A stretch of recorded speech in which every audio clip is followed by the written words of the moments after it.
Welcome to Fast Effect Double Speed Magic the Gathering. Here we have John on Jeskai versus Tony Schiavone on the Epic Gamble. Picked up another 5-0 last night. This performed very well for him. 5-0 line. For those unfamiliar, Tony does a lot of thing. As well. Ton of work on this archetype.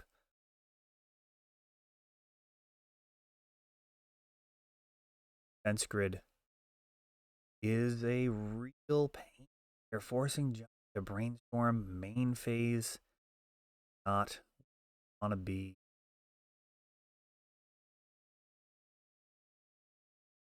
down for these first several turns without the counter magic. We see he has a prismatic ending for next turn.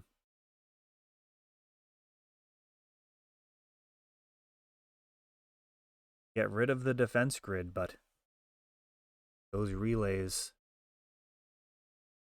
already doing the work.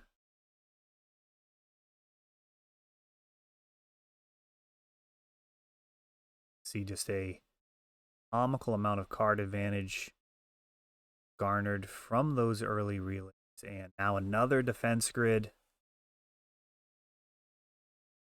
into Bergie. 3 artifacts, those 0 drops each generating mana, and it's going to be another relay.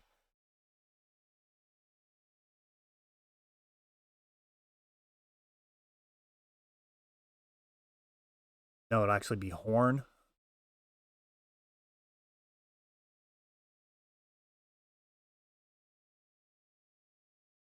Gamble can grab Echo of Aeons. I mean, this is so far out of hand. Oh, John actually scooping it up. I don't blame him. That is an absolute disaster. His deck is going to need time, and there's no reason to waste a couple extra minutes potentially shuffling and drawing 7 cards and seeing where things go. It's not going anywhere good. Even if those 7 cards off of an Echo are Pokemon cards, he's still going to be discarding them and exiling the top 14 of the library. I mean, it's just absolute blowout. Defended by defense grid. That's just kind of a worst case scenario. John has a bunch of dead cards. Towards the Plowshares easily coming out. Prismatic Ending, an interesting card because it can get rid of defense grid. You actually want that in this list. Can also hit Lion's Eye Diamond, Monolith. There's a bunch of early turn play patterns that can be disrupted by Prismatic Ending. I think the card's fine in the matchup. An expert with either of these decks. So I have actually piloted the Epic Gamble several times here in store. Typically to at least X1 finish. The deck is quite good. Not wildly different to play than Tessin ad nauseum. You're skilled with any of the Storm archetypes. There's certainly nuance to the Epic Gamble, but a lot of those skills are going to translate over. John going to need to drag this into the deep end. Epic Gamble, fortunately, kind of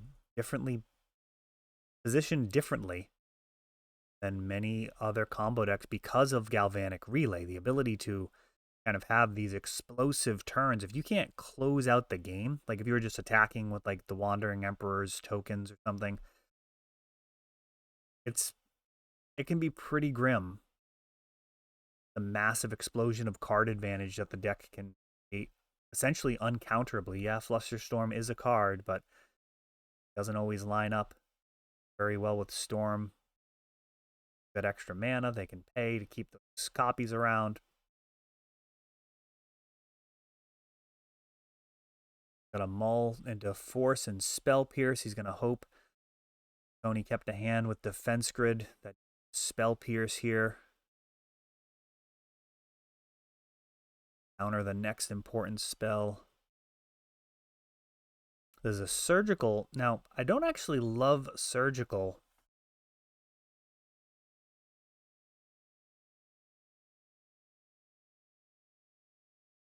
Surgical Extraction often won't be able to hit the Echo.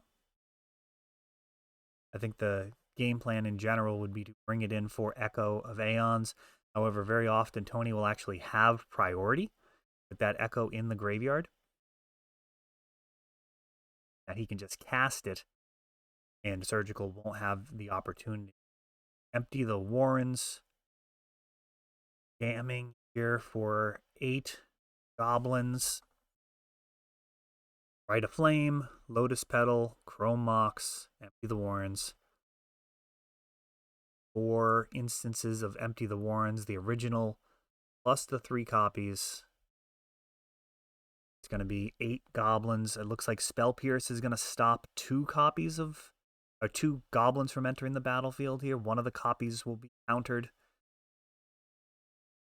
Doesn't feel great. It's still a return clock. Jeskai does not want things to get out of hand like this.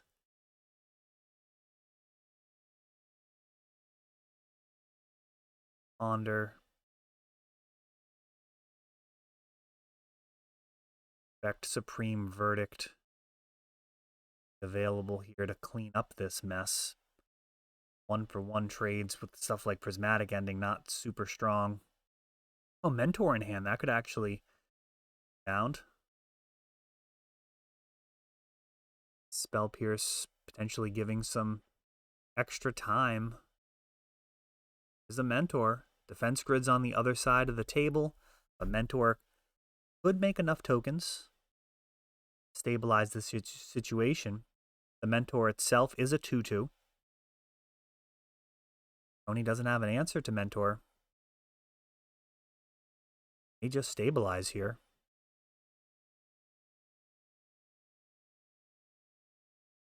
This grid just so rude.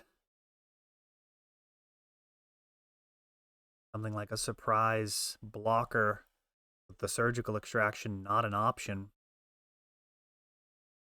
Possible John should have just fired that off on his turn. Tough to say. Oh, wow. Grape Shot. Burning Wish for Grape Shot. Next turn, it's likely to clear the Mentor. John won't be able to much to save it, especially if he's playing spells now. Maybe he can end up with 3 mana in play and he can Surgical, pushing the Mentor out of range. Could be an interesting line. That Grape Shot is already in hand.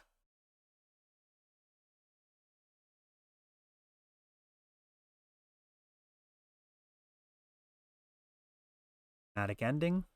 Okay. Other body. Doesn't even need to. Oh, it looks like he got rid of the Surgical anyways.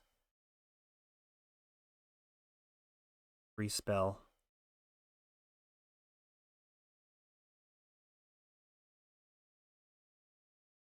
Would lock down this Empty the Warrens threat, though.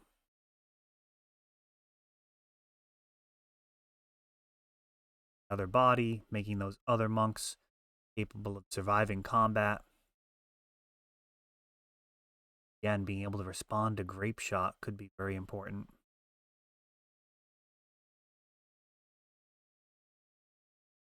Of course, with Grape Shot in hand, you have to worry about your own life total.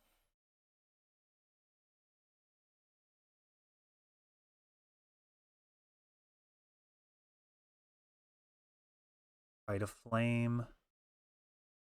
3 cards left. John just Force of Will, and he is not interested in getting Grape Shotted out.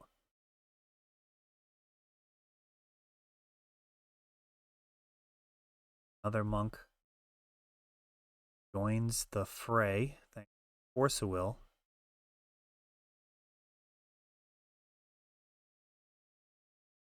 Grape Shot clearing the board.